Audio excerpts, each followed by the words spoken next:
I'm Patrick Michel. I am with Professor Makoto Yoshikawa from JAXA, and we are going to talk about Hayabusa2.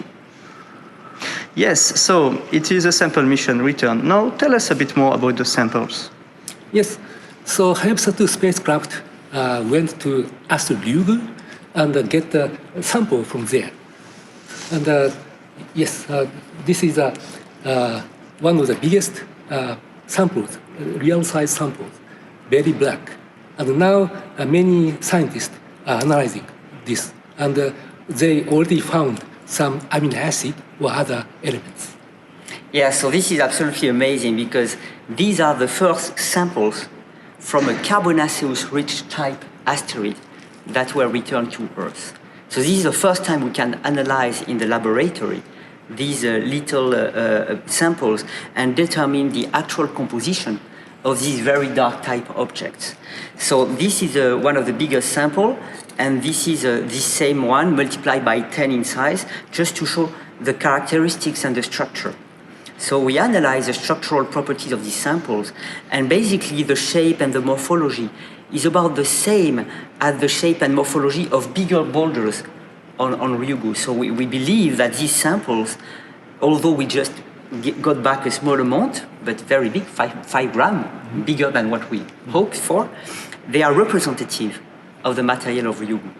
And what we find is that this is the most primitive material that we ever return from, that we have in the lab, basically, because it contains the original composition of the solar nebula in which the solar system formed.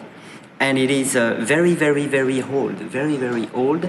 And we don't have any material on Earth which is as old and as preserved, as pristine as this sample. The closest analog on Earth are what we call meteorites, which are carbonaceous type. There is a class of meteorites, we call them the CI meteorites, and they have the same composition as this material. And they are the oldest, the most primitive meteorite we have. So we are really now making the connection between some meteorites and some very primitive asteroids. And as Professor Yoshikawa said, we detected amino acids.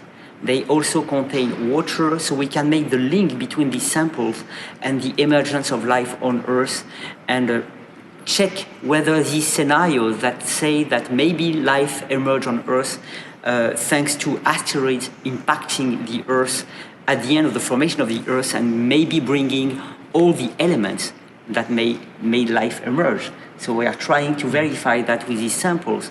So even though there was only 5 grams coming back, it seems small for the public. It's amazing success for the mission and also for the cosmochemists who are the ones who analyze the samples, because they can do a lot of things with just 5 grams. So it's absolutely spectacular. And this is one of the samples, real samples, that are exposed here.